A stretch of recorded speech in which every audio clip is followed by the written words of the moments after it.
Welcome back to the channel. This is Trendy Storm and you are watching What If Naruto Has a Dual Bloodline. If you enjoy this video, please like, share and subscribe to this channel. Now wasting no more time, let's start the story. Naruto's life at the age of 8 was anything but typical because, as far as he could recall, his own village had always hated him for an unknown reason. His Hokage Gigi, the residents of Ichiraku, the hospital woman, and the individuals wearing masks who occasionally took care of him were the only ones who truly bothered with him even though he had no one but them.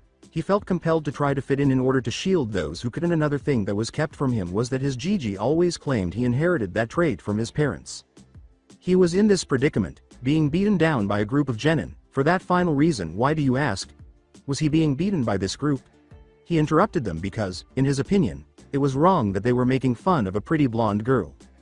A brief flashback from a moment ago. One of the genin, who was clearly a recent graduate of the academy based on his shiny new headband, exclaimed, "Man, look at her, she's so weak, thinking she can beat us with her pansy-ass flowers."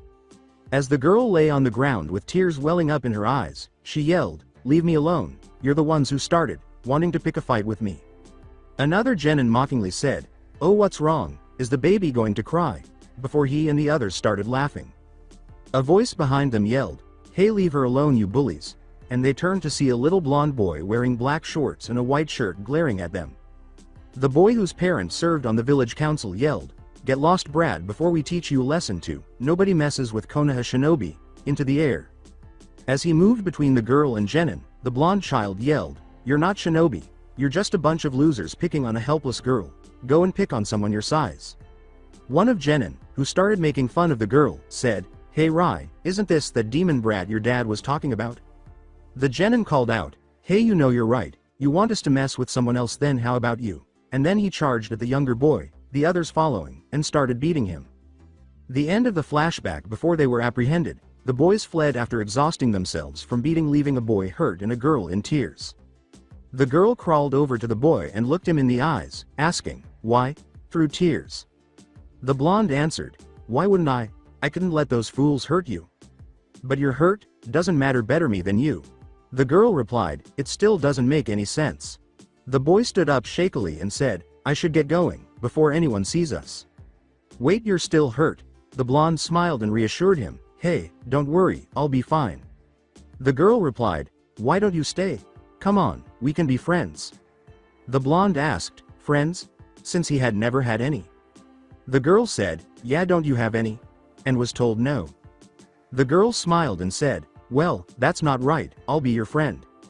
The blonde, hoping to make friends, asked, "Do you promise, you'll really be my friend?" "Of course," was the girl's chirping reply. The blonde smiled and added, "Then I'll make a promise too." Happy at the chance to make a new friend, the girl asked, "Really, what is it?" The blonde took the statement, "I promise to always stand by your side, protecting you no matter what," very seriously. He could not afford to jeopardize a relationship with a potential friend. The girl replied, "Great, I'm Yamanaka Ino," and held out her hand. Happy to finally have a friend his own age, the boy replied, "I'm Naruto Uzumaki." Unfortunately for the blonde, this friendship wouldn't last.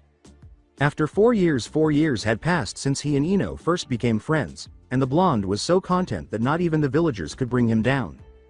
In fact, even her own parents never mistreated him, they simply treated him as Naruto. However, he had a terrible day today because he was largely alone because Ino had left the village for a training day with her parents. It wasn't the same. Even though he had other friends like Shikamaru and Choji. Subsequently, he experienced abrupt bursts of pain that seemed to be coming from the inside out, but when he saw a few inebriated villagers, his day only got worse. As he attempted to escape, the blonde held a hand against the building walls for support and thought, "Yeah, just great." However, he took a wrong turn and came to a dead end. As he turned to face the entrance, he noticed that the group appeared to be growing. At least 12 men with broken bottles and some carrying pocket knives were present. Knowing what was going to happen, the blonde asked with a fake smile, "Hey fellas, what you up to?" It wasn't like they beat him every day, rather, it was only every few months, though there were occasional occurrences like tonight. His breath smelled of alcohol as he replied, "Nothing much, just going on a little fox hunt," before he and the others started laughing. "Well, no fox here, so you can be on your way." With a sly smile, the man replied, "I beg to differ, Gaki. I see one right here, one that needs to be put down." The blonde, panting and fighting to control his rage, yelled, "Not tonight, you guys, you got me at a bad time." Normally, he could handle it tonight, but he felt alive, powerful, and merciless. Before he and the others launched their assault, the man yelled, his eyes blazing with rage, "It doesn't matter, Kyuubi, you will fall tonight." He spat up blood from his spot on the ground and snarled, his anger and chakra rising to new heights. "I'm tired of that name. How many times am I supposed to tell you bastards I am Naruto Uzumaki?" he said as he struggled. His eyes would change from their typical deep stormy blue color to a glowing cerulean color that demonstrated absolute power. He could feel something inside of him, hear its raw, unrelenting power, and he was trying to hold it in, regardless of how much pain he was in. One of the men declared, "No matter what you say, Fox, you will die tonight," and then he burst out laughing. "And you know what, maybe if we get lucky we'll catch that slut of yours. Yeah, how we'll make her scream out our names, that is before we set her ablaze," said the man with a savage grin. The drunken fool's final remark had decided their fate. All of the blonde's hidden power was released, along with whatever he was holding. The gleaming cerulean color had finally replaced the flashing in his eyes. As a result, the small group of men were pushed back with a grunt of little effort by a powerful invisible force, resulting in various cuts on their bodies. They watched in terror as the child, no demon they would ever forget, even if it were their last night, rose from the earth. A windstorm gathered around him, and then he looked directly into each of their faces. His eyes were soulless. They knew that they were doomed in some way, but they still had a chance if they could murder him right away. After that, one of the men behind the boy grabbed his pocket knife and lunged at him.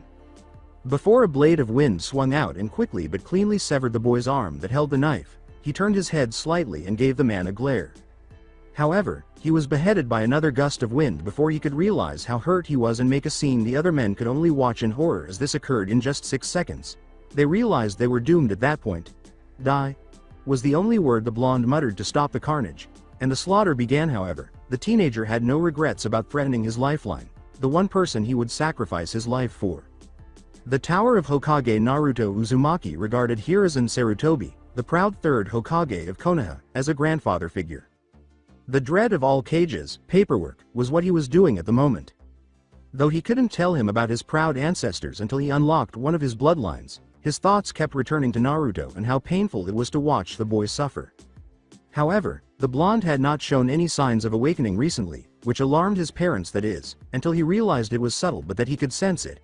The only thing that allowed him to sense it was his years of shinobi experience. Although it was different, it still had the raw, unrelenting power for which his mother was renowned. The god of shinobi was relieved to be mistaken for once. The elderly man, who was aware of the bloodline's repercussions, asked grimly, "Though is this for your good, Naruto-kun?" The only question was whether Naruto was prepared.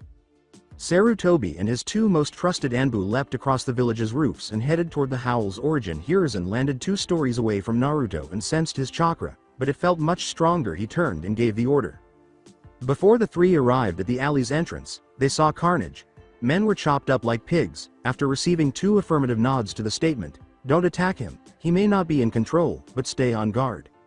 Even though none were deterred, they had witnessed far worse during their missions or battles. They were a little alarmed that Naruto was responsible. They didn't have to go very far, though, because the moon soon began to shine brighter, and Naruto stood in the center of the alley, tears streaming down his cheeks, the wind cyclone still swirling around him. The blonde begged for assistance, Gigi, as he advanced, the cyclone trailing behind him at every turn. "Naruto-kun, wait, release your power. If you come any closer you'll only harm us," said Sandame. The blonde stopped in his tracks, his eyes still glimmering with strength, and asked, "How?" Inu stepped forward and yelled, "Just concentrate, Naruto-kun. Let go of all that power you hold." The blonde followed instructions. After trying for a minute, the blonde exclaimed, "I can't." Tora muttered, "Hokage-sama, I see no other choice. If we don't act quickly, more shinobi will arrive shortly," as he advanced. The elderly man replied, "Very well then, just be careful," and was nodded. Tora tooled his position and made a single-handed sign before a branch exploded in front of him, rushing at Naruto with the intention of knocking him out. "I'm sorry, Naruto-kun, but we have to do this," he said, but it struggled to get through the cyclone moving swiftly. Inu removed a seal and placed it on the blonde's now exposed chest before turning it on, causing spider web-like ink to spread and entwine. After Sarutobi said, "Let's head back to my office," Inu grabbed the boy and leapt on his head, leaving the Hokage to give the order. "I don't know what these idiots did, but I know it had to be terrible enough to cause Naruto's transformation. Satora, get rid of the bodies." "As you command, Hokage-sama," yelled at the brunette, and his leader leapt forward. He swiftly turned and used a fire-based jutsu to destroy the evidence, saying, "I hope you rot in hell trash," before departing. The Tower of Hokage. The Hokage reasoned, "Naruto-kun, please look at me." They had been in his office with the woken blonde for 5 minutes, but he still refused to look them in the eyes, instead focusing his unfocused gaze on the ceiling. Finally forcing the blonde out of his reverie, Inu stood beside the boy and put a hand on his shoulder to comfort him. "Naruto, please just tell us what happened," he said. Though it wasn't the same, it was the same as usual. They were out on another fox hunt. I took a wrong turn, and they caught me, claiming it was the day Kyuubi would fall when one of them said that they were going to rape Ino-chan and then kill her. I decided to use it even though I felt it inside it had amazing power that could destroy them. I killed all of those jerks and I don't regret it, so if you're going to put me in jail for it, then okay. Just keep Ino safe, the blonde said, finally meeting Sarutobi's gaze. Naruto-kun, such an action won't be necessary. They broke the law and were sentenced to death as soon as they started their attack, Sarutobi replied, grinning slightly. So, Gigi, what's wrong with me? I accepted the power, but why is it still with me? What's the deal with this seal? The blonde pointed to his chest and asked. Sarutobi sighed and lit his pipe before he spoke. Naruto-kun, you can't make it leave, it's part of you. I believe it's time for you to learn of your heritage. The veteran sat behind his desk and the blondes were completely focused on him. Your mother was Kushina Uzumaki, a stunning woman with ocean blue eyes, ivory skin, and fiery red hair that matched her personality. Originally from Whirlpool Country, she was a bit of a tomboy at first but developed into a respectful woman. She was always independent and never gave much thought to politics, but she was strong. The Uzumaki, a very proud clan, served as Whirlpool's protectors.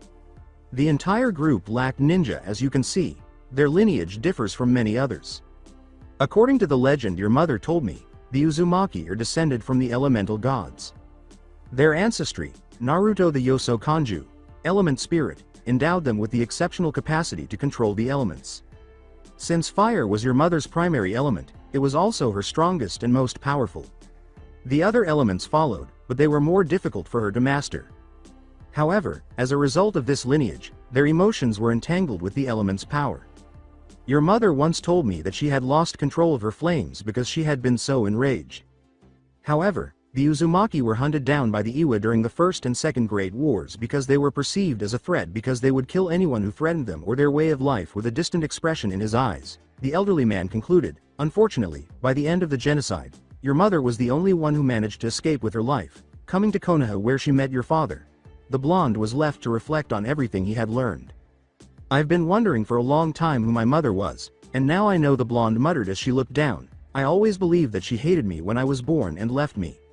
As he gripped the boy's shoulders and received a nod from him, Inu angrily replied, never think like that again, do you hear me, Naruto? Your mom loved you from the first moment she held you. So, who was my dad? The boy asked, looking back at the older shinobi. I don't believe I show, the elderly man started, but Naruto cut him off. I want the truth, no more secrets, no more old men. The blonde snarled as Tora held him down and yelled. Naruto-kun, control yourself, Tora said, letting go of the Jinchuriki as he did as instructed. Before turning to face Sarutobi, Inu added, Naruto-kun, you can't let your anger get the best of you, not if you want to be a shinobi. No disrespect, Hokage-sama, but either you tell him about Sensei or I will. He's had enough hidden from him. Naruto looked at the Anbu member and said, Sensei, who looked at Sarutobi, who nodded at him. He removed his mask to reveal that he was wearing one that covered his left eye with his tilted headband and covered the lower part of his face. I'm Kakashi Hitaki, the second surviving student of your father, Kakashi replied. Naruto looked at the man who would occasionally protect him and his partner and asked, so who was he? Nissan. His name was Minato Namikaze, Konoha's god of flash and Yandere Hokage. A great and powerful man, but loyal and always put his subordinates before himself. He wasn't originally from Konoha, his clan came from Grass Country. Originally his clan was of samurai descent, but his clan was driven out of grass because of their bloodline. The legend Sensei told me was that the Shinigami met with a man and was impressed with his skills as a warrior and chose him to be the one to send damned souls to him. In exchange he was reborn into a child of the Shinigami, a Namikaze, gaining the bloodline Karit Kanju, Reaper Soul. From what Sensei told me was that their natural abilities were increased far beyond of any other humans, the most being their speed. However, in order to master their bloodline they would have to control their hollow, an alternate personality that encouraged them to fight and kill, but sadly during the First and Second Great Wars they were hunted down by Grass Country. By the end of the wars, Sensei was the last one left. Striving to revive his clan, he grew stronger and met your mother, but everything changed that one night, finished Kakashi, leaving Naruto stunned. With a look of shock on his face, the blonde said, "My father was the Yandere, and I am his child."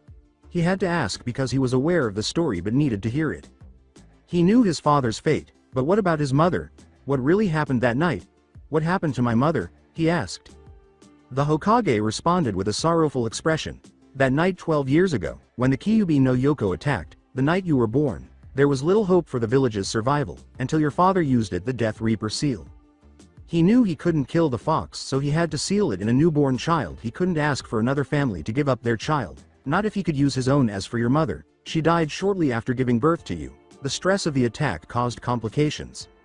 Although he had learned everything he had ever wondered since he was a child, his thoughts were racing while he was with the blonde. However, he had one thought. I never met you, but I promise to make you proud. The Uzumaki and Namikaze will rise again, and I won't fail you. Father the Fox Teme will never escape. Tora asked, Naruto-kun, are you okay? In case the blonde released any demon chakra. Yeah, just overwhelmed. In an attempt to lighten the situation, Kakashi added, okay, not really expecting you to do that. I expected more of a big meltdown. Naruto frowned and said, hey, please wait till I meet the damn fox. I'm going to fucking rip him a new one. Sarutobi commanded, now Naruto-kun, don't go and confront the fox yet. Yeah, I know one question though, he said, perplexed, to the blonde. What? Inquired the bewildered Hokage. Naruto looked at himself in a mirror in the room's corner and exclaimed, why the hell do I look 14? It's simple, Naruto-kun, it's a side effect from awakening your bloodline. You see, when the bloodline awakens, the bodies of the children can't handle it, so their bodies must adapt quickly to the new power, replied Kakashi. The blonde replied, fair enough. After taking it in sufficiently, then he became serious, saying, Gigi, I can't go to the academy anymore, not if I can kill someone by letting my emotions get the best of my power. He didn't care about the lives he took, but he wouldn't kill academy students. Sarutobi saw his point and agreed, but he refused to let the blonde forfeit the chance to meet new people. Naruto, I can't let you do that. You haven't even finished your fifth year. How do you plan on becoming a shinobi? He said. Please don't make me laugh, old man. I read some files when I was younger. If a person of age shows skill equivalent of a genin, he can be awarded the rank of genin by the current Hokage, said the blonde with a slight smirk. But damn it, you're a damn natural at paperwork, the Hokage sighed, compromising. I knew I shouldn't have let you help me, fine, but you have to go every now and then, Naruto, just so you know who you might be working with in the future. As he was heading home, the blonde muttered, why'd I feel that's the best deal I'll get? Kakashi's door was closed, so he turned and asked, fine, have it your way, I'll be going now.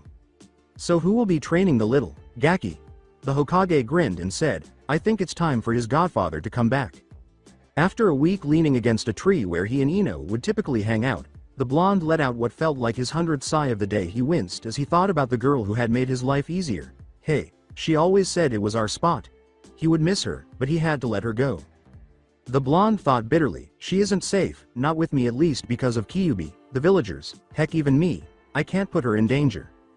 The blonde turned to face the girl he was considering when a feminine voice exclaimed, Oi, Naruto, where the hell have you been? You've missed out an entire week of school. As far as the Yamanaka heir could recall, he would always use Chan in her name. Ino, was the Jinchuriki's response, which made her frown. With a slight flush on her cheeks, Ino exclaimed, whoa, what the heck happened to you? He couldn't blame her.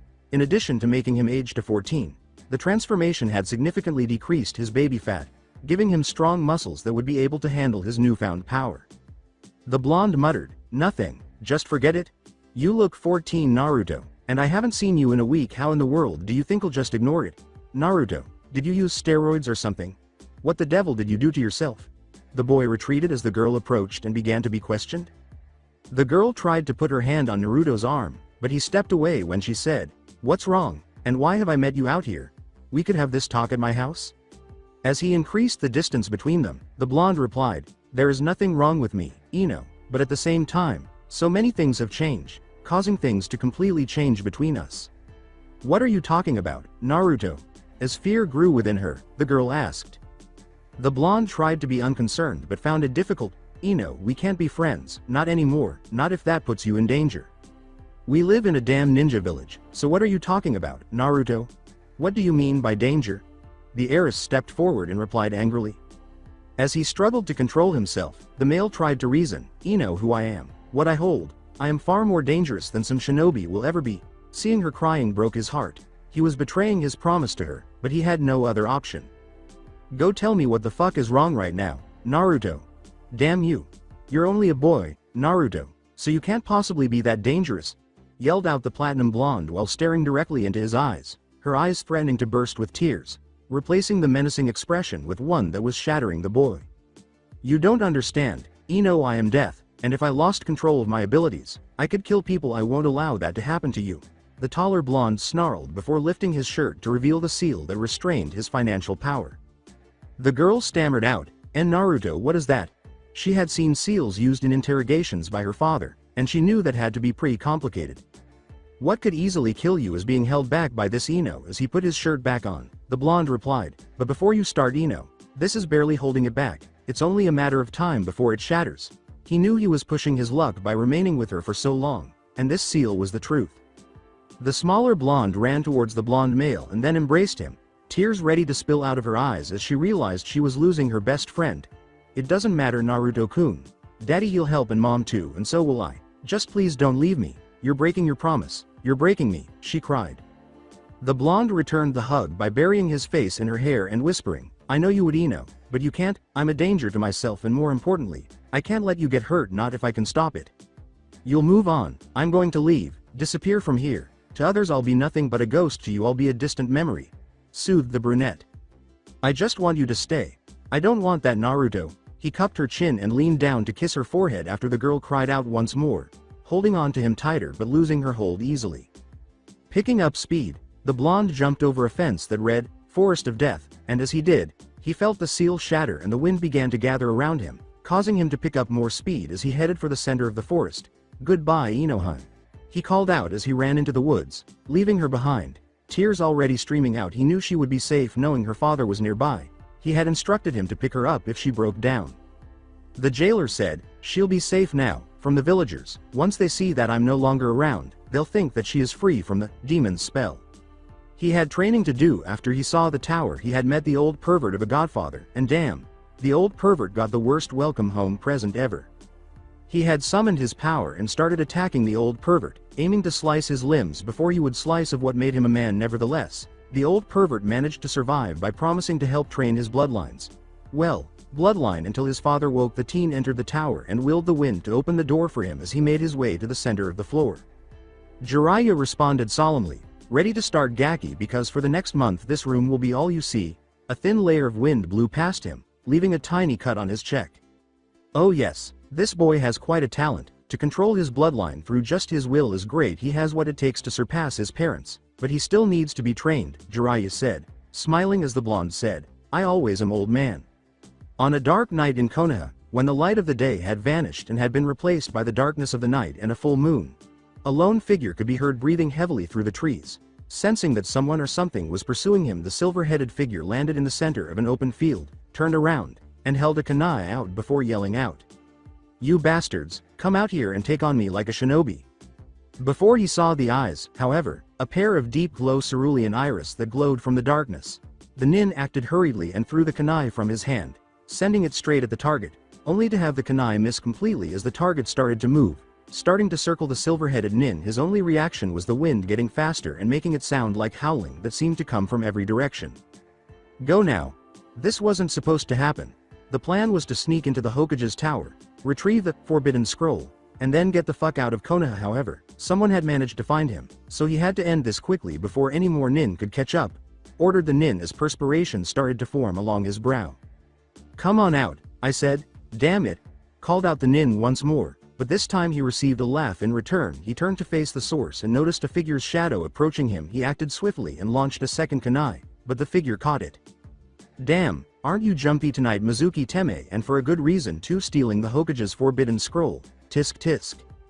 The voice faded, revealing a blonde man with shoulder-length hair who was 6 feet tall and appeared to be around 18, with a muscular build designed for maximum strength and speed at the same time. His kunai holster was tied to his right leg, and his shuriken pouch was tied to his left waist. He was dressed in black anbu pants that were tied at the ankles with black medical tape, a black t-shirt that displayed his toned muscles, black shinobi sandals, and black fingerless gloves with the Leaf's metal insignia attached. Mizuki, who was relieved that it was just Naruto, raised an eyebrow at the change and said, "Naruto Baka, what the fuck are you doing out here? And what the hell happened to you?" "That's the little freak. He was short, weak, and obsessed with orange last time I saw him," Mizuki thought. "As for the reason I look the way I do, simple. I released the genjutsu hiding the real me.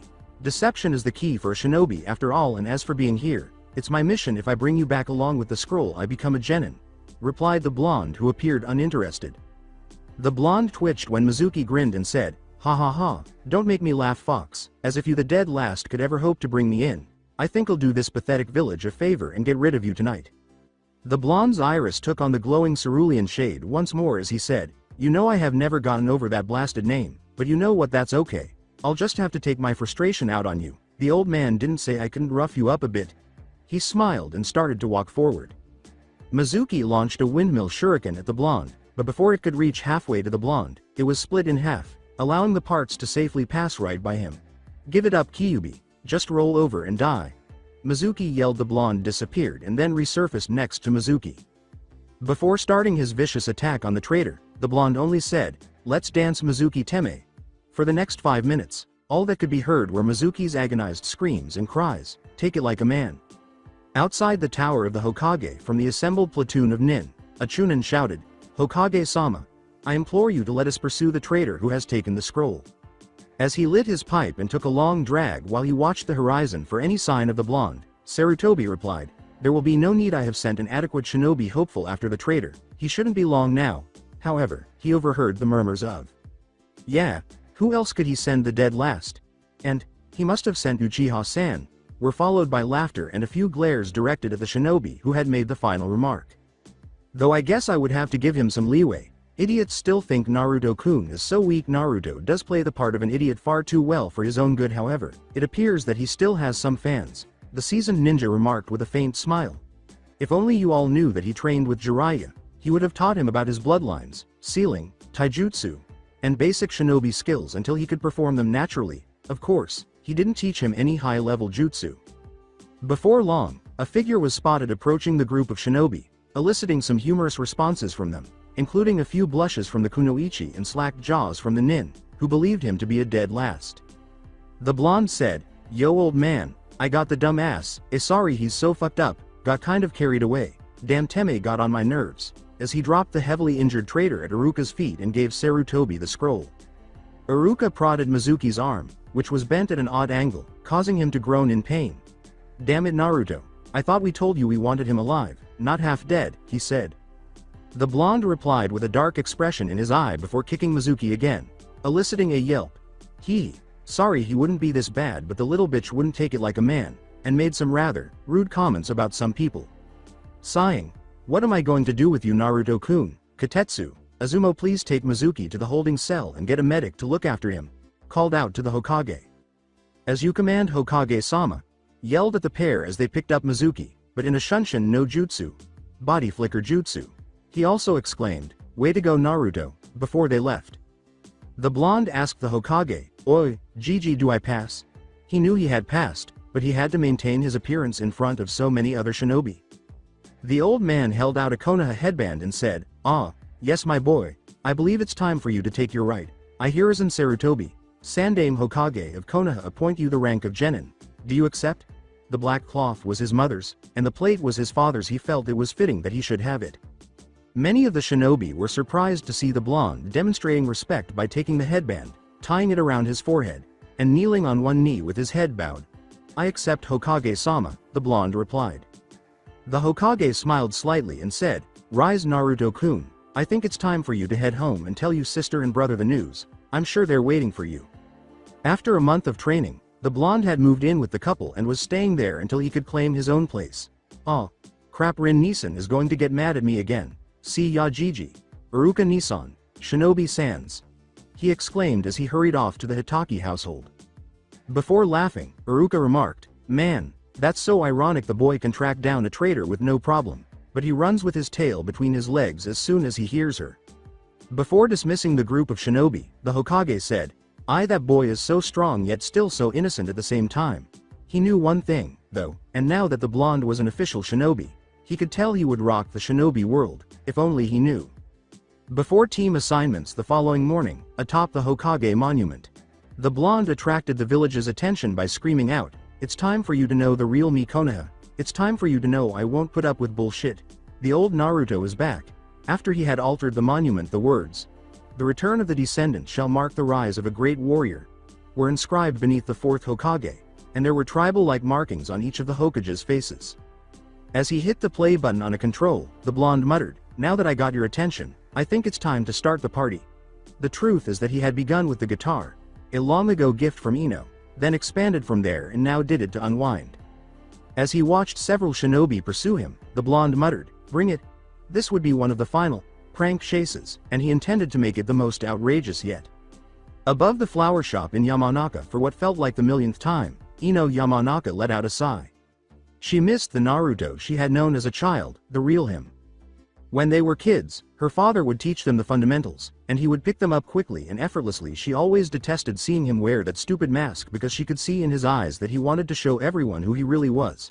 The prodigy underneath. Since she had last seen him in person, he could not possibly have gotten short and scrawny while hiding under a genjutsu, and he could not possibly have been the last person to die. However, he is a complete moron who rarely attends class. In fact, it is easier to count the days he has attended than the days he has missed. The Yamanaka heiress picked up the black kunoichi pants that hugged her legs, but not so much that they would impede her movement, and she put them on without him even showing up the first year. She had lost friends over the years, but they didn't hurt as much as they do now. Her mother used to make fun of her for having a crush on him. She eventually heard other shinobi shouting, Get him! Or, When did the idiot get this fast?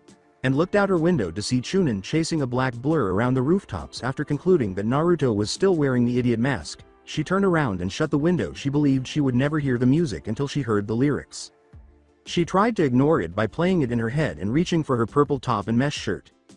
The descendant of the elemental gods exclaimed, Damn it, you guys got better at this, but see ya, I have to meet an old friend, before picking up speed. As she finished pulling the top over her head, the heiress muttered, There's no way it can be my imagination. It's his voice, so different yet the same. Finding it increasingly difficult to ignore the music, she then turned to her window and saw. Are you going to help me make this last forever now that I'm back? Him? The jailer leaned against the balcony and smirked as he asked. Baka! The heiress exclaimed as she rushed towards him and gave him a quick embrace in return. As he breathed her scent, the taller blonde muttered, I'm back, and this time for good. From her place in his arms, Ino muttered, I'm glad, and Naruto, which made him think, she's still the nice girl I knew, just like old time. Yes. Ero Baka. You have no right to peek on me, and after 4 fucking years of no real contact, you just show up as if nothing's wrong. Ino shouted as she slammed him across her face, causing him to fall from her balcony onto the roof opposite her. The fourth heir rubbed his cheek and muttered, Fuck, forget what I thought, she's even more vicious than ever. Uzumaki. What did you say? Return here and accept your punishment like a man, the platinum blonde screamed. The jailer said, nothing, before hearing the shinobi's cries and seeing them all moving toward him. As he got up and started roof hopping, the blonde muttered, Damn, I thought I lost you guys. He turned and said, I'll see you later, Ino-chan, before leading them past Ino's mother and exclaiming, Hi Ayano-san. The woman muttered, It's about time you came back, you little brat. She had light brown hair instead of platinum blonde, but she had Ino's sky blue eyes. The Academy, the child of the moon, said the only wise thing that came to mind as he entered the room, because he could literally feel every eye on him. What on earth are you staring at? More specifically, who are you? You look familiar. A boy with a medium-sized dog who looked feral asked. Why are you ignoring the blitz, bingo? Asked the blonde, raising an eyebrow. From one of the corners, a cocky boy with raven hair exclaimed, So it's the dead last, and here I thought I might get a challenge. Oh well. You still have that stick stuck in your ass, Uchiha. Are you going for 3 or just 1 more? As the majority of the girls scowled at him, the boy began to snicker in response to the question, but before Sasuke could respond, he heard an argument at the door between Ino and Sakura. I'm not here for Sasuke. Damn it. Get it through your billboard, brow. So let me go, yelled an agitated Ino. The girl with the pink hair argued, No way, Ino pig, I know that it's all an Act 1 meme. Who could resist Sasuke-kun? Just look at him. You're without hope. Sakura, mature, called out Ino as she gave it one last push and managed to break free, but was already sprawling towards the ground with Sakura. She closed her eyes, anticipating the impact, but then felt an arm encircle her. When she opened them, she saw that Naruto had managed to get to her and was holding Sakura by the back of her shirt, an inch off the ground. Naruto released Sakura and let her fall to the ground, saying, "Really, Ino-chan? Only you would argue with the Sakura-san here. You know you can't get it through her damn head. Who are you, and how do you watch it?" the girl asked, her brow quivering. Calling out the blonde dryly, "So much for being the so-called brightest girl in the class. Maybe this will help you, believe it." "Naruto Baka, how on earth did you harm yourself?" Sakura asked, raising an eyebrow. As he and Ino approached Shikamaru and Choji and sat in a row behind them, the blonde sighed. Hasn't anyone ever heard deception is the key for a shinobi's success? "So, Naruto, are you finally going to take this seriously?" Shikamaru lifted his head from the desk and asked. "Hey, sorry for acting like a dumbass, but like I said, deception is the key. Even after I say it, mostly everyone still thinks I'm small fry." Choji replied, It's cool Naruto, we understand." In reality, he, Shika, and Ino were all in agreement with their fathers, who wanted them to only display a small portion of their knowledge. Before the four friends started catching up, the blonde turned to Ino. After being elbowed in the ribs, Ino quickly whispered, "After all of this, you and me are going to have a talk about what's been going on," and Naruto nodded. "The Tower of Hokage, what are everyone's thoughts on this year's crop?" asked the assembled Junin, Hiruzen. Kurenai replied from her location, Seems to be pretty good, plenty of clan heirs." Wearing the standard Junin uniform and sporting dirty brown hair, Rai Shinyuki, the very person Naruto protected Ino from as a child, boasted, "Yet so much time wasted, some of these brats aren't even going to get anywhere near becoming real shinobi."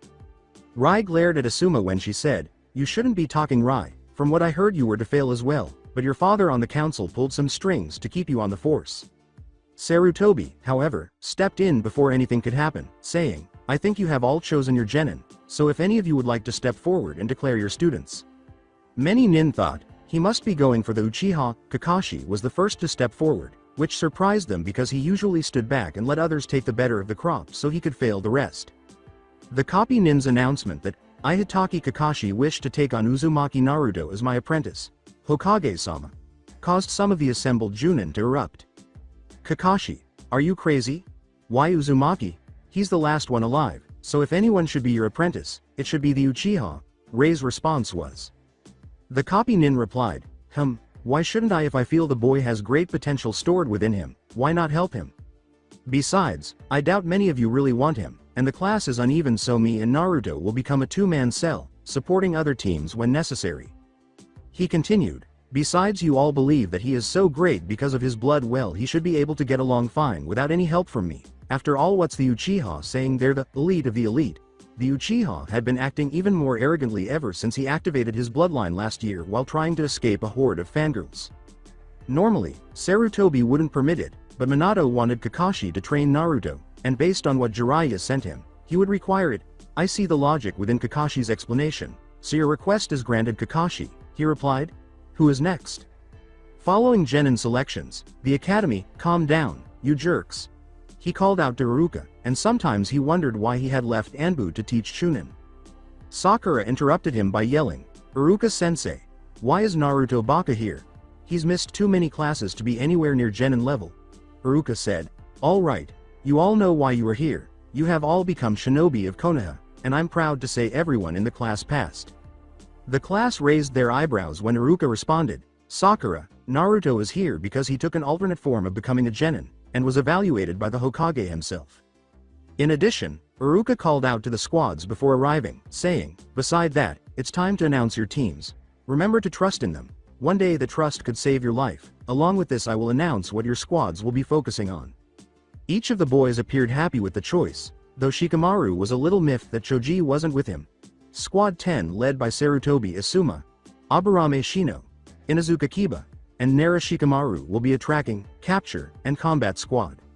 Squad 8, led by Yuichi Kurenai, Akamichi Choji, Hyuga Hinata, and Yamanaka Ino, will be a tracking, capture, and interrogation squad. Although Hinata was pleased with the selection, she was still acting a little bashful around her fellow squad members. and Ino was annoyed that Naruto wasn't with her, so she gave him a glare. Choji was a little sad that he wasn't with his best friend, but this was preferable to having the Uchiha. Naruto smiled and said, "Chilheim, you know you won't get rid of me that easily. I know you will be seeing more of me than you wish." The heiress smiled slightly and said, "Oh, I don't know about that, Naruto. I haven't seen you in like forever, so I think I'll keep you close." The descendant of the elements replied, "Then I'll fulfill that wish," but Iruka's coughing attempt to get his attention cut him off. The jailer said, "You should get something for that cough, Iruka," which caused Iruka to shake his head before continuing. The statement, Squad 6 lead by Shinyuki Rai, Sai, Uchiha Sasuke, and Haruno Sakura, will be the first response combat team, made Sakura scream with delight at being with her. Sasuke-kun. Sai do a little say do in this situation, draw and appear bored, and the Uchiha frown, believing they would only hold him back. With the exception of his friends, the class looked shocked when he said, "And Naruto, you will be taken in as an apprentice under Hitaki Kakashi, forming Squad 7, as for your specialty you going to have to ask you sensei. How could the runt have been taken on as an apprentice?" With his Sharingan activated and his teeth clenched, Sasuke responded, "Iruka, how the hell is it possible for the dead last to be taken on as an apprentice? It will be a waste of time. He was the Uchiha, and he was the last to die." Iruka called out, "Sasuke, deactivate your bloodline, you know you aren't to use it outside of combat training, and as for the team selections, Hokage-sama himself approved of them. If you have a problem, go whine to him and the Junin instructors."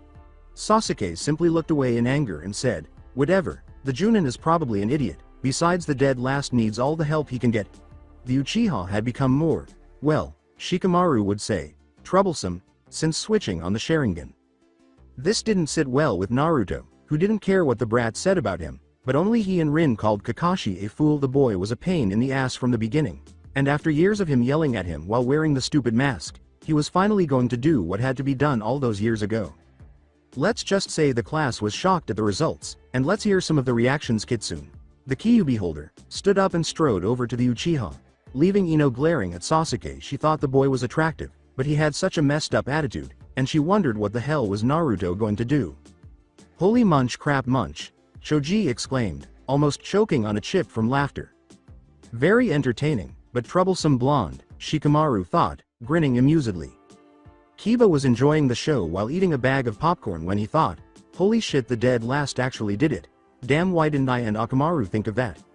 A hysterical Sakura exclaimed, "No, no, no, what the hell does Naruto Baka think he's doing to my Sasuke-kun?" While sketching the scene, Sai thought, "Well, it appears the deceased last does have a penis, and I agree with what he's doing." Shino and Hinata, on the other hand, were struggling to contain their laughter and maintain their impassive appearance. With a tear in his eye, Iruka thought, "Naruto, my brother, you are my hero. I've wanted to do that for a long time." No one could really blame Ino for her enjoyment of the show, as she was laughing in front of the Uchiha and saying, "God, Naruto, if you hadn't done it, I would have." Naruto was fulfilling the dream of everyone who was annoyed by Sasuke. To put it simply, he had him by the back of his hair and was slamming his face into the desk. "Dope. Get off of me," Sasuke snarled, attempting but failing to break the blonde hold. "Uchiha, stop talking. Then act like a man," shouted out the blonde with joy. Yes, it was undoubtedly a fantastic day. When the Junin entered this scene, they were only able to stare, some with envy at what Naruto was doing and others with disgust. However, Kakashi just stepped forward and sighed, thinking, "Damn it, he acts far too much like the two of you, Sensei, Kushina Okasan," before yelling, "Naruto, what will I do with you?" And he was aware that this was only the start of something much more significant. "Oh, hey Kakashi-Nisan," yelled Naruto as he released Sasuke's hair so his fangirls could caress him. "Do I really want to know why you did this, Naruto?" Kakashi asked, pointing to Sasuke. "Nope, the story is actually rather dull. Can we start now?" The Uchiha's intense gaze makes me feel a little strange. Naruto, who was hiding behind Kakashi, replied, "I think he's trying to look through my clothes," pointing to the scowling Sasuke. Kakashi replied, "Yeah, I suppose so," as he clung to Naruto and vanished in a whirlpool of leaves, but not before the blonde exclaimed, "See ya, Ino-chan." As she and her teammates stood up, Ino complained, "Damn it, now how am I going to get my answers?" Choji said, "Don't worry Ino, I'm sure Naruto will show up eventually," as she opened a bag of chips. "He better or else," Ino muttered, leaving the threat unspoken. Rooftop of the academy. Dude, why am I afraid for Naruto Jr.? As a chill ran up his spine, Naruto asked. I'm not sure, but aside from the Uchiha supporters, who do you shit off? Kakashi, leaning against the rails, inquired. Well, that's a good question anyway. Kakashi Nissan, what's coming up next? Naruto sat down on the stairs and asked. That's Kakashi-sensei at work. Another good question is what comes next. With an upside-down U smile, the copy nin concluded, we usually separate the ready from the wannabes, but for you, I see no need for that, so let's just go get lunch. Kakashi-sensei, sometimes you're so slack. However, I concur. So do you believe Ni-chan has prepared lunch? As he formed a hand seal, Naruto asked. Kakashi responded, yeah, Rin-chan should have lunch ready by now. Before they departed in a cloud of smoke. Hitaki House, Naruto exclaimed, Oi Rin Ni-chan, we're home, as he removed his sandals and Kakashi followed suit, removing his mask to reveal a face free of any imperfections save the scar from the Sharingan operation. From the kitchen, Rin exclaimed, oh, you two came home early. As he put his arms around his extremely pregnant wife, Kakashi responded, yeah, well, we didn't need to give Naruto here the test since he already qualifies. How is the baby doing, Ni-chan? Naruto smiled at the couple and inquired. Rin rubbed her bloated stomach and said, he's okay, though he's been acting up a lot lately. She sat across from the blonde and let Kakashi get the stew. As he jabbed his finger at Kakashi, who was carrying the stew bowls, the blonde added, that's great to hear, just means he's strong like his old man here. Hey, brat, I'm not that old. As he sat down, he shot back Kakashi with a phony rage. Gray hair could have fooled me. Shot back Naruto, grinning foolishly. These were the moments he truly relished spending with his family. Calm down, you two, Rin said, grinning. Oh, forget it in any case, Naruto. Even though I won't test you, I still want answers. What level would you put yourself at and what do you know? Kakashi inquired. Well, I'm not very good at taijutsu, but I do know my dad's hummingbird style. Apart from a few integration techniques, I'm not very good at genjutsu. I can distinguish between different kinds of seals at fuinjutsu and create some of the more upscale ones myself. Additionally, I am familiar with the 3 academy members in ninjutsu. Doden.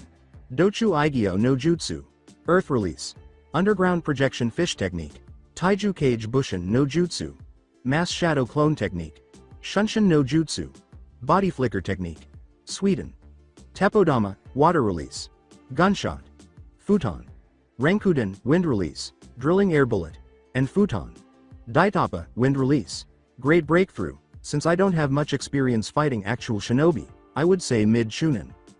Wow, not bad, Naruto-kun, smiled and complimented Rin. I agree that it's a decent set of abilities for someone your age. However, I saw that you possessed elemental jutsu for all but lightning. Kakashi added. Yeah, the old pervert isn't good with those, so I didn't learn any, replied Naruto. Well, so your primary is wind, but what about the others? In an attempt to identify the shortcomings he would need to address, Kakashi inquired. The blonde replied, recalling the outcomes of using the chakra affinity card, well, wind is my primary, then lightning for some reason, but water, fire, and earth have yet to fully manifest. Always impressive. Did you acquire any kenjutsu skills? Gazing directly into the blonde straight's eye, Kakashi asked. Naruto leaned back in the chair and added, nope, I couldn't find the right blade and arrow Sennin sucks at it. This is problematic because a namikaze requires a blade. It's started Kakashi, but the blonde cut him off.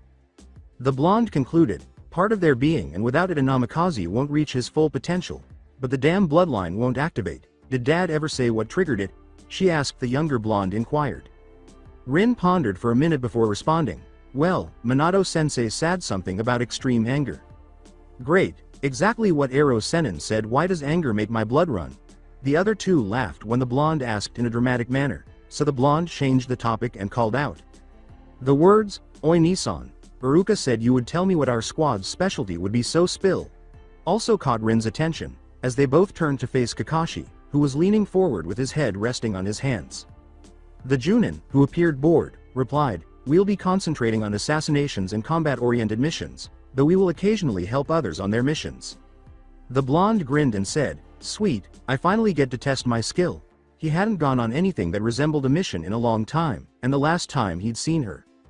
As he carried the bowls to the sink, Kakashi replied, well, I think I better be on my way. I have to report to Hokage-sama after the tests are finished, which they should be. Aw shucks, Ino-chan. She wanted to talk, but I completely forgot. I'll see you two later.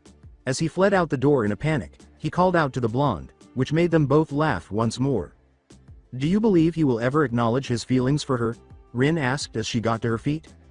Kakashi replied, I hope so. The little brat needs someone to be there for him, before kissing her and bidding her farewell. Training grounds for Squad 8s. When he eventually located the training ground, the blonde muttered, damn, took me long enough to find her. Ino turned to face him and exclaimed, and here I thought you had forgotten about our little promise. Sheepishly, Naruto called out, hey there Haim.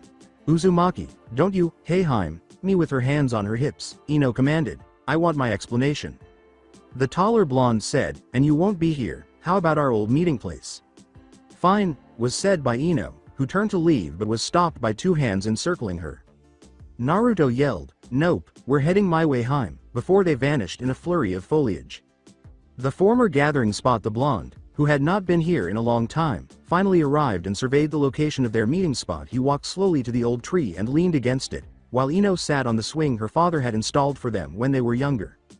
With a half-bitter tone, the heiress told the descendant of the elements that she was still mad at Naruto and demanded, so explain Naruto, why you leave.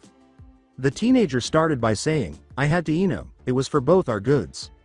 Naruto, you hurt me, how was it better for us both? I'm glad he's back, but did he really think I would forgive him so easily? Shouted out Ino, still upset with him. I would have killed you, Ino-chan. Even though I defied it, I would have lost if I hadn't left. The blonde, who was kneeling in front of her and holding her face, replied, I had to go with the only person that could have helped me control it. Give me your explanation, Naruto. Tell me why you're so terrified of Naruto, Ino begged. The blonde stood well away from the girl and told her to just stay here, before closing his eyes. Naruto. When he eventually opened his eyes to reveal the luminous cerulean hue, Ino asked as she got off the swing. With a command, stay there, Ino, the blonde turned to face a large tree. The blonde exclaimed, you wanted to see why I'm so dangerous Haim, then look, as he extended his hands, causing the wind to start slashing at the tree, leaving deep gashes in the bark. He closed his eyes in concentration, and the wind swirled around the tree until it started to be torn apart by the sheer force. The blonde finally sighed as the wind stopped, realizing that it was time to see how she would react. He wasn't let down, though, because she was simply standing there looking at him. The descendant turned and smiled weakly at her, saying, that's why I had to leave you, Ino. He waited for her answer before he heard her laugh, startling him. I could have killed you and others before. I hardly had any control over my own power. Are you afraid of Uzumaki because of that? The girl smiled and said, so what can you do to make things a little easier? As he approached her, the taller blonde grinned and said, ha ha ha, that's what I like about you Haim. You're one of the only people I know not to be intimidated by this. What has changed since then, and why can you now control it? As she sat back on the swing, the Yamanaka heiress asked. I trained as hard as I could to control it, as I told you. As he crept up behind her, the man replied, now I have a better grasp of this power, though I still have a long way to master it. So, what are your current plans? Before feeling herself lifted out of her seat, the girl asked. The male responded, I think I'll show you true speed Haim, shifting her onto his back before he started adjusting the wind to accelerate them. The girl screamed, Uzumaki, and tightened her hold on him, only to be met with laughter. Monument to Hokage. With Naruto laughing behind her, Ino yelled, damn it, Uzumaki, never do that again, as she approached the fort's head. The blonde said, I'm sorry, but it was just too good of an opportunity to pass up, but you know you liked it, as he sat down beside her.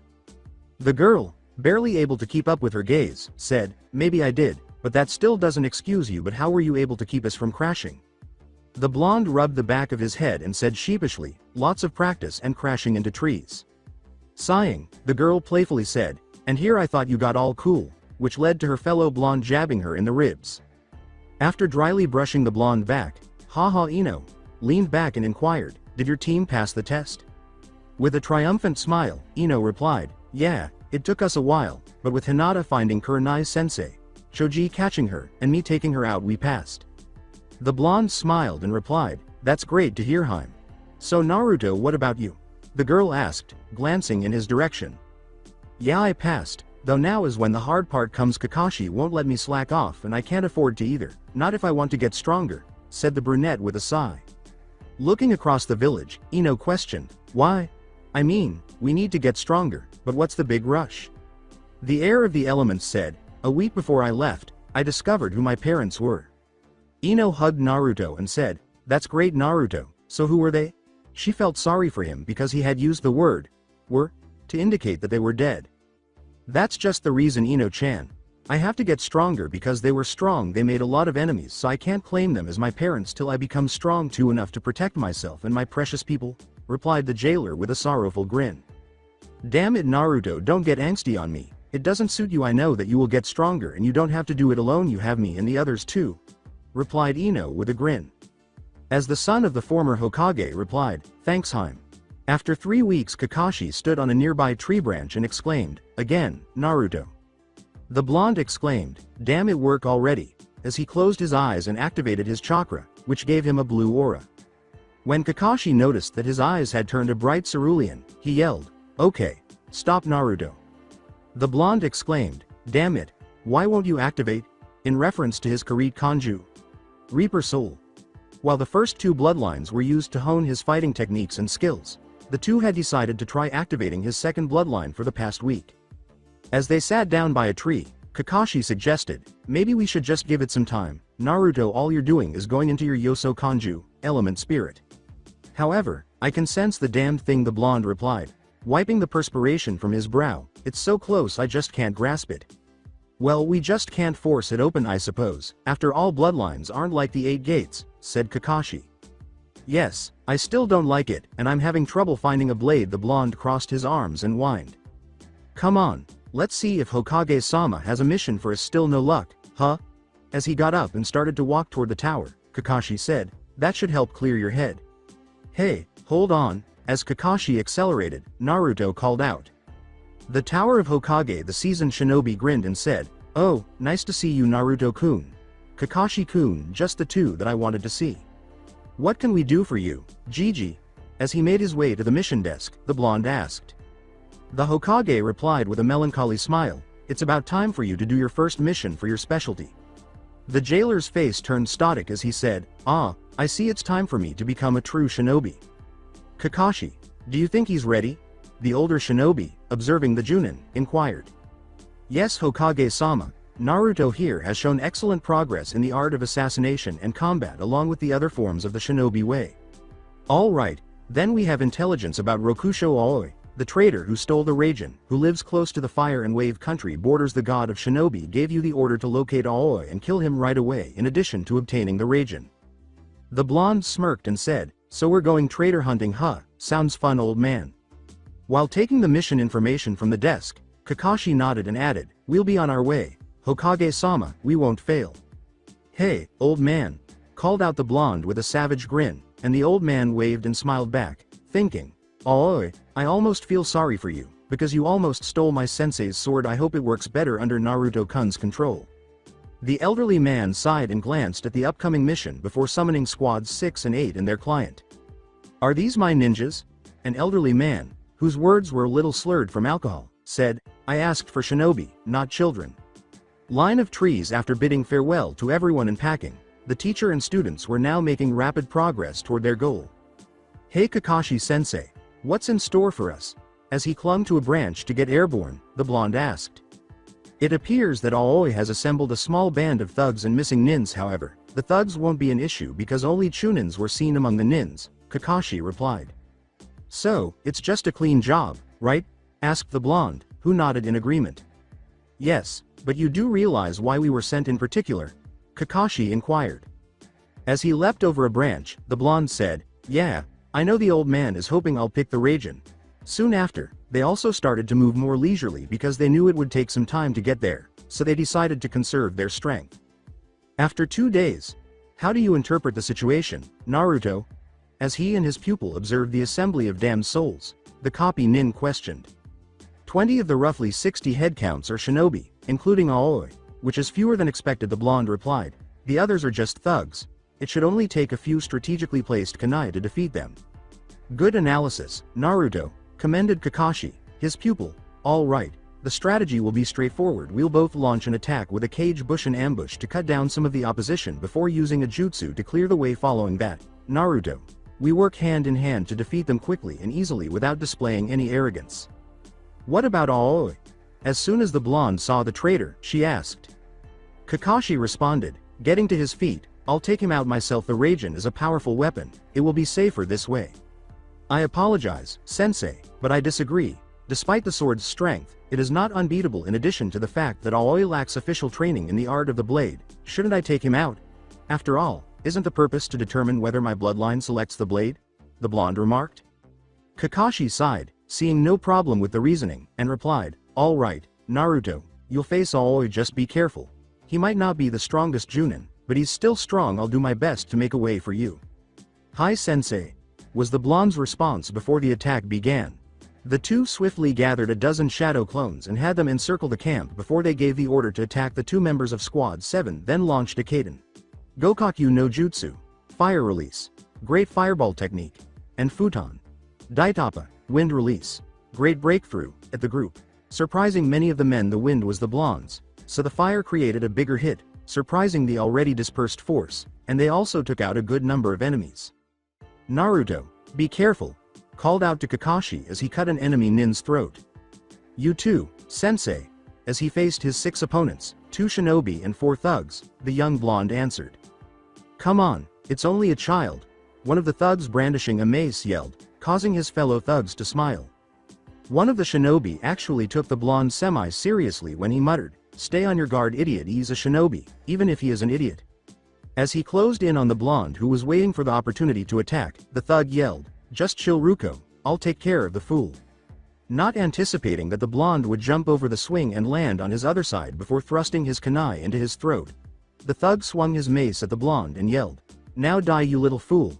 The last thing he saw was a frozen pair of blue eyes and the words, "You're the only fool here." Before launching himself at them, the blonde turned to face the remaining opponents with soulless eyes, making them hesitate to attack. He swiftly pushed the kunai into a thug's head and kicked another thug in the neck, snapping his neck, before hurling another kunai at the final thug, killing him and landing gracefully between the 2 shinobi in his fighting stance. Getting tired of that, the blonde quickly made room before creating 2 shadow clones, each of whom pulled out a pair of kunai. "Bring it," challenged the blonde, causing both shinobis to launch themselves at him, sending them into a ballet of death. As if either of the 2 took a good blow on the blonde, he would lose momentum, and vice versa. The blonde needed that as he stuck a kunai to each of his enemies' necks while his clones placed their kunai in their hearts and lungs, so they were both dead. Hearing the clapping, the blonde turned to see a man wearing a dark blue and white jumpsuit, an AIM headband, dark green hair, and a pair of dark purple eyes. The object that caught his attention, though, was the one that somehow called out to him. The Raijin that was sheathed on Aoi's back. "Rokusho Aoi, I presume," the blonde said, his voice growing icy. "What in the world do you think you're doing here, little Konoha nin?" This little runt and his sensei were destroying everything, so Aoi asked in a mocking tone with venom in his voice. As he assumed his position, the blonde said, "As a ninja of Konoha and by the will of the Hokage, I have been ordered to take your life and return the Raijin. You believe that a little genin can kill me? I'm unbeatable with the Raijin?" called out Aoi. Then he burst out laughing, opened the umbrella, and yelled, "I won't even have to use the Raijin on you." He then threw the umbrella into the air and called out Joro Senbon, sprinkling needles, which caused a lot of Senbon to be hurled at the blonde at high speeds. The blonde just stood there looking bored, and a powerful windstorm gathered around him to protect him, before he sent a fireball at the umbrella, turning it to ashes. Now who's the idiot? Smirked and made fun of the blonde. When he pulled out the Raijin, Aoi growled, "Shut up brat, you'll soon be begging for your life." The blonde then pulled out a kunai before both charged, and the blonde was shocked when his kunai snapped. The blonde thought, defiantly have to avoid making contact with the blade, as he leaned back just enough to avoid it, then attempted to kick Aoi but was blocked. The blonde quickly removed a few kunai and threw them at key spots, only to have them swatted away. "Hey, do you have anything else?" His only reaction was for the blonde's eyes to glow and smirk back at him before he yelled, sneered Aoi with a smirk on his features. "You wish Teme," and then some of the kunai that were lying on the ground around Aoi exploded, forcing him to jump away. The explosions also sent dirt skyward, making it impossible for Aoi to see the blonde until he heard a footstep behind him, which caused him to swing and hit skin. As he turned, he saw the Raijin stuck in the blonde's torso, blood dripping from his mouth. "You lose brat," Aoi said, spitting into the blonde's face, but all he got in return was a smile before the teenager went up in smoke, fell to the ground in agony, and soon found himself unable to move his arms at all. He turned to see the blonde standing there with the Raijin in his hands and his eyes glowing. How? As he spat up blood, Aoi questioned. The bombs served only as a diversion while I sought refuge underground using Doden. Dochu Igyo no Jutsu, Earth Release. Underground projection fish technique. The blonde then took a step forward and raised the blade before it touched Aoi's neck. I made a clone to keep you busy while I waited for the opportune time to strike and that's when I cut you tendons with my bloodline. And here we are, he replied. Shaking his head, the blonde sheathed the blade before putting it away and heading over to his sensei. He sighed and sealed the head in a storage seal before turning to see Kakashi finishing off the last thug. He looked at the blade in his hand as if hypnotized, and it felt almost perfect, but something was wrong. How are you doing, Naruto? As he approached his student, the copy nin asked. The blonde drank from the bottle of water he had opened and said, just fine, don't feel as bad as the last time I killed. Kakashi took the offered bottle of water and replied, I know it gets easier over time, just never lose yourself in the bloodlust. As he made the clones, the blonde suggested, right Nissan, let's set up camp while my clones loot the idiots and get rid of the evidence. The elder brother nodded. The morning after, Oi Naruto, wake up, we got an emergency, was Kakashi's cry, rousing the blonde from his slumber. Hey, Nissan, what's the big deal? We're not being attacked. As Naruto stretched, he asked angrily. Hokage-sama sent us a message. Squads 6 and 8 apparently ran into an issue during their C-ranked mission, Kakashi said. What took place? Ino, you better be careful, the blonde said. As the blonde was furiously cursing, Kakashi reread the letter and said, it appears they encountered Momochi Zabuza causing a Junin to be out of fighting capability even though they caused him to retreat. Knowing that the blonde would want to know, the Junin added, and Naruto, Gato is involved. The blonde said in a voice full of conviction, the slimy little bastard is going to die. He would have no mercy on his soul and would die at his hands because man had attempted to harm someone close to him in the past and had now put Ino in danger as well. Naruto's point of view. Kakashi has been telling me to slow down for the past 2 days, but I can't when that slimy bastard is anywhere close to Ino. If we keep up our current pace, we should be there to wave by tomorrow morning. But even though I'm keeping an eye on my feet to make sure I don't trip, I can't help but worry for her safety. After returning from Sanagakure on a self-assigned mission, I collected as much information as I could about Gato and was shocked by how much knowledge the village had about the maggot. I have witnessed what the bastard has done and how far he will go to obtain what he wants. The worm had been in business long before he started his trade business, though it was the kind of business that would have damaged the reputation of his corporation. It had appeared that he had been working in the underworld and working his way up the ladder, but even though he had so much to show for on the outside, he still had connections in illegal trades. It had seemed that he had not started his shipping empire until 5 years ago, but we had been keeping tabs on him for 10 years. It seems that the bastard simply became too greedy for his own good. If we could blame him, he would have to explain why he still has connections in trades that would allow a village to pursue him. He has ties to the illegal weapons trade, the slave trade, the drug trade, and several hundred murders, the majority of which are suspected to be related to non-hostile takeovers of various businesses. However, his involvement in the sex slave trade is what has always put me over the edge. The little bastard would have his men kidnap women and girls and have them broken in, either alone or with the help of other men. If he wasn't satisfied with the captive, he would exchange them for cash or other women. He kept his hands clean enough that we couldn't kill him without raising suspicions, but regardless of how I look at it, I want to kill the bastard. I've never wanted someone's blood so badly. Hi, Naruto, my brother yelled. Let's camp here so we can make the final portion of the journey in the morning. As it did seem too late to continue moving, yeah, short was answered. It's strange that wishing someone died could cause you to lose sight of the time. It had been on one of those unofficial missions the old man had sent me on, near the border of Fire Country and Wind Country, handling a small bandit problem a village was having. After a quick dinner consisting of some mission protein bars, we each decided to sit at the base of a tree and just stare at the fire we had made. This made me wonder why exactly I wanted Gato's blood. 2 years ago, Naruto was 14 years old. Normal Pav. A blonde figure was navigating through the trees at a leisurely pace, his face displaying a bored expression. Dude, why couldn't the elderly man have sent me on a more difficult mission? The so-called mission was by far the easiest he had to complete. In fact, he didn't understand why the villagers couldn't do it themselves, the elemental descendant inquired. Letting his senses spread out, he could sense that the cause had not been natural but was laced with chakra. Lazy good-for-nothings, muttered the blonde, maintaining his bored expression. In fact, he had completed the mission ahead of schedule. He had considered returning to the village at full speed, but he stopped when he felt the wind shift. As he launched himself in the direction of the wind, the blonde thought, "Wind jutsu?" He could hear dark cold laughing and the sounds of metal hitting metal as he approached. Must be a battle, thought the blonde as he sniffed the air and smelled blood. He could sense perhaps 3 chakra signatures up ahead, but one was fairly weak. Breaking through the dense foliage of the surrounding trees, he had seen the signs of an obvious battle. 3 bodies lay on the ground, all of them male. 2 of them seemed to be around 16 and the other was much older and seemed to be their sensei. From the looks of it they hailed from Suna, though if this was a squad then where was the 3rd member? His attention was caught however when he heard a scream coming from his right. Moving, the blonde came to the scene of a girl who looked 2 years older than him being held against a tree, her battle fan laid on the ground. The man holding her by the neck was dressed in gray shinobi pants, sandals and long-sleeve shirt. Over his shirt was a dark blue chunin vest. There was another man near the two and was dressed nearly identical to his counterpart. From the insignia on their headbands he could make out that they were Nuke Nin from the mist. Getting near the 3, the blonde stood over them and could hear what they were saying. "You jerks, let me go," the woman screamed out, clearly having trouble with the hold around her neck. The man who stood apart from the 2 commanded, "Stop your squirming already. Are you aware of who I am? Let me go now." As she attempted to kick the man, the girl asked, "We do, sweet cheeks." Of course the man who held her responded, "You're the target the moron wanted for his collection," and then he laughed darkly. The other person was told to be more professional and to stop talking with her and knock her out already. "We could have more fun with her, so why would we want to do that?"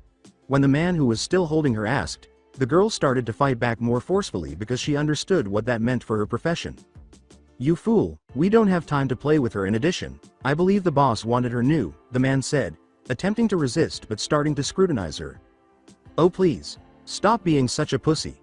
The man grinned and leaned down to lick her cheek, which made her yell. "We could always say she was used already," he said. The blonde above, hearing enough, was starting to move. His eyes were already starting to flash with power, and he could not stand by and watch this happen. Leaping down from his position, the blonde used his hand to bring down a wave of wind and slashed at the man farther away from the others, slashing at his neck, leaving it slashed open. The blonde then turned to the shell-shocked partner, who watched the man on the floor choke on his own blood. The man said, "You little," before he was slashed away from the hostage. After being struck in the face by a knee, he turned to face the girl, who was crying, and yelled, "Stay here and don't move, no matter what you hear." The blonde then created multiple clones to protect her. This time, it wasn't just his life on the line, so he moved quickly to prevent his opponent from getting the upper hand. He punched the still disoriented man with a wind-laced punch that sent him through a tree and into the woods. He had to move before the man entered battle mode, because if he did, the battle could go either way, and he wouldn't allow that to happen. Based on the girl's chakra level, it seemed like she didn't have any more fight left in her if he lost.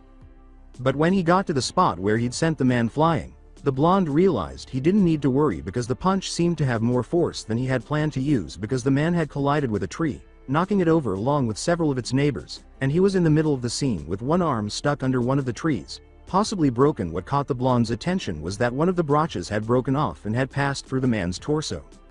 "Fuck, leave me alone," commanded the man, who grimaced in agony as he attempted to remove the branch. As he strode toward the fallen man, power still dripping from him, the blonde shinobi responded, "You're in no position to give orders. Just leave me alone," shouted the man as he spat blood. "So you can attempt to complete what you began?" With hatred in his eyes, the jailer glared at the man, wishing he could kill him then and there, but he couldn't, at least not yet, because he needed to extract information from him quickly given the volume of blood he was losing.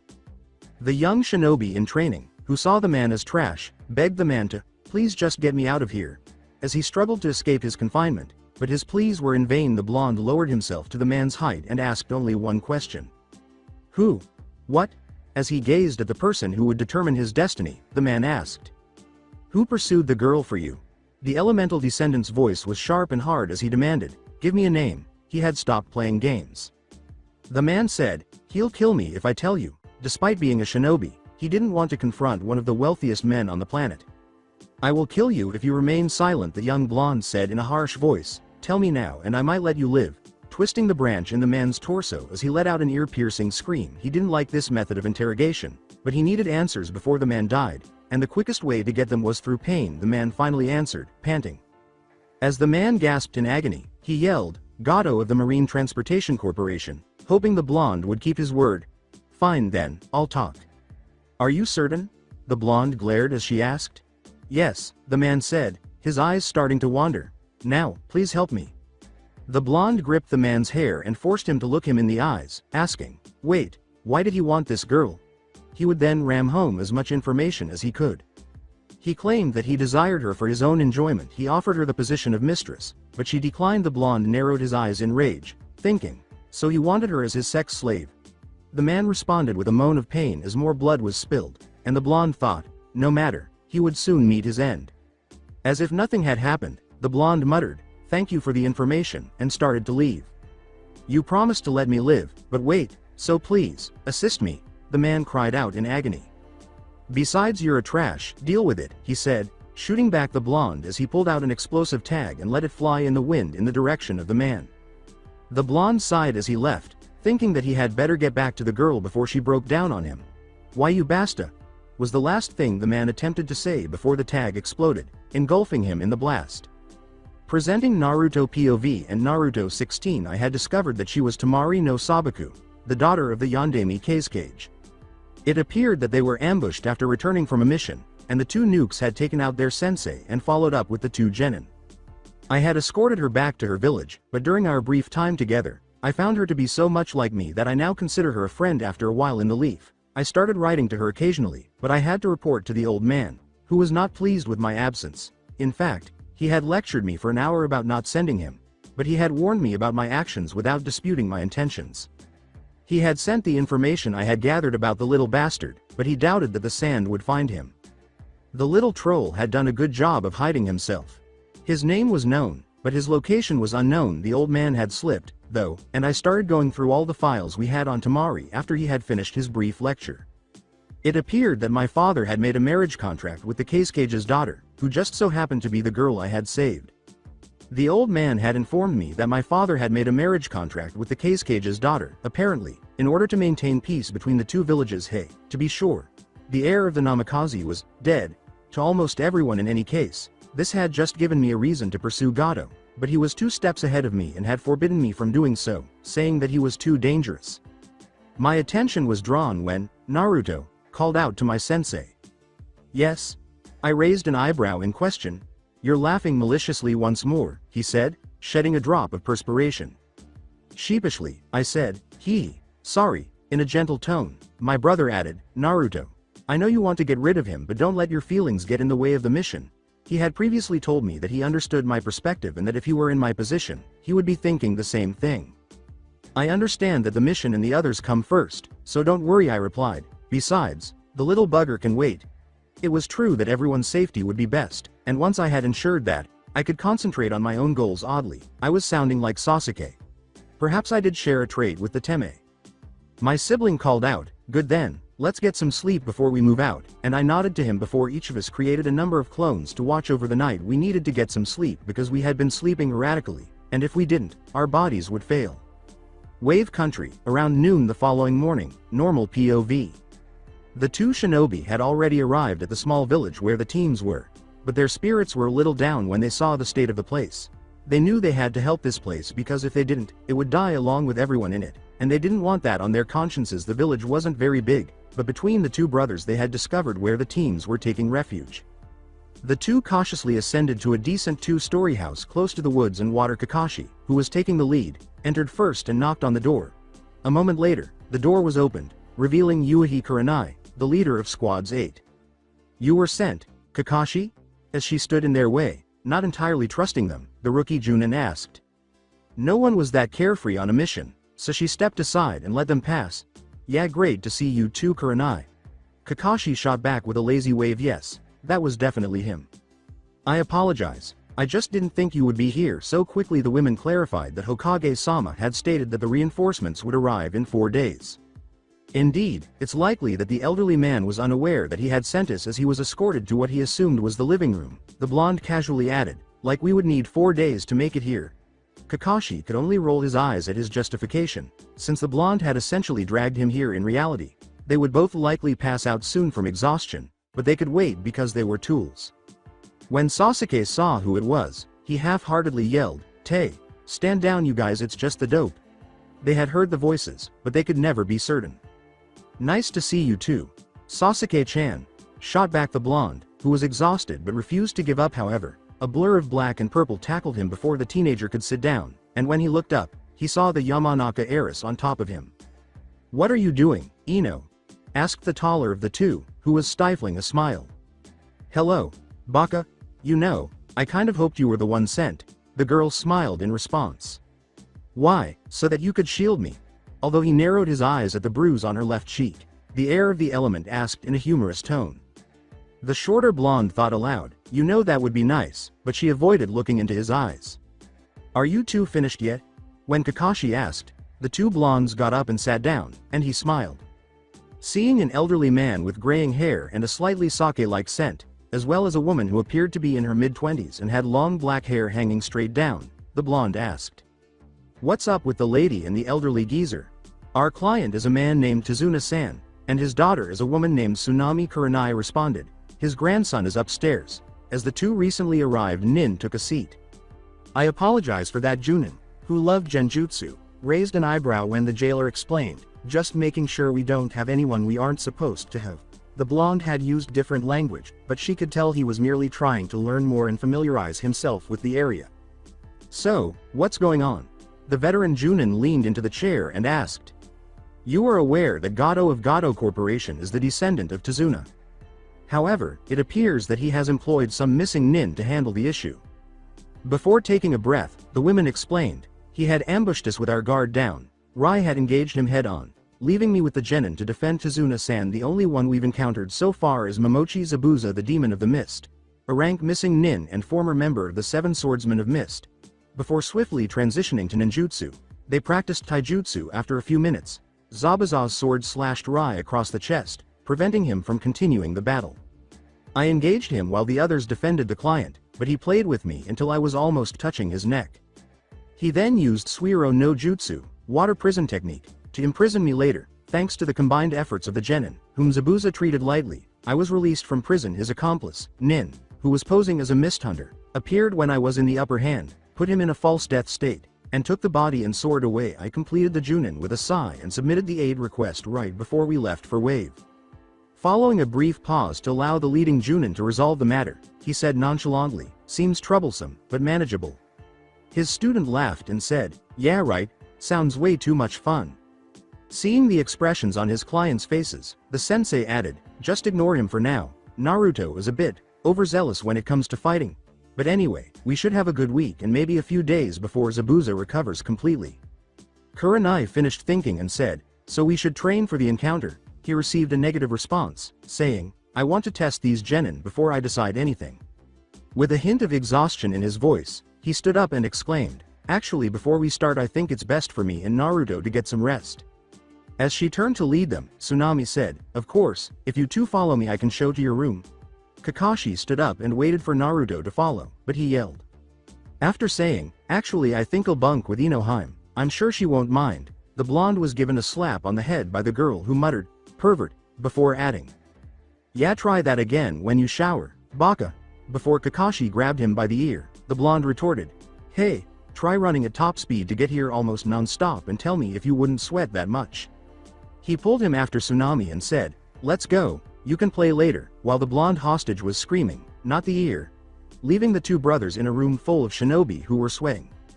Approximately 5 the jailer sighed and left the house. Holding a towel over his head he sat on the steps and yelled, "Come on down Inohime," caused the girl to fall from her perch on the roof in front of him. "How are you? No fair?" asked the pouting girl sitting next to him. The teenager saw her blush slightly at his response and smiled, saying, "I'm a far better ninja than you think and I could smell you, Lilacs. So, why have you come here?" The girl had to constantly remind herself that he was her best friend as she tried to change the topic. The blonde stared up at the sky and muttered, "Trying to relax before we test you." "I still maintain that Kakashi-sensei's attempt to test us is nonsense." The platinum blonde crossed her arms over her chest and added, "We can handle this. Are you able?"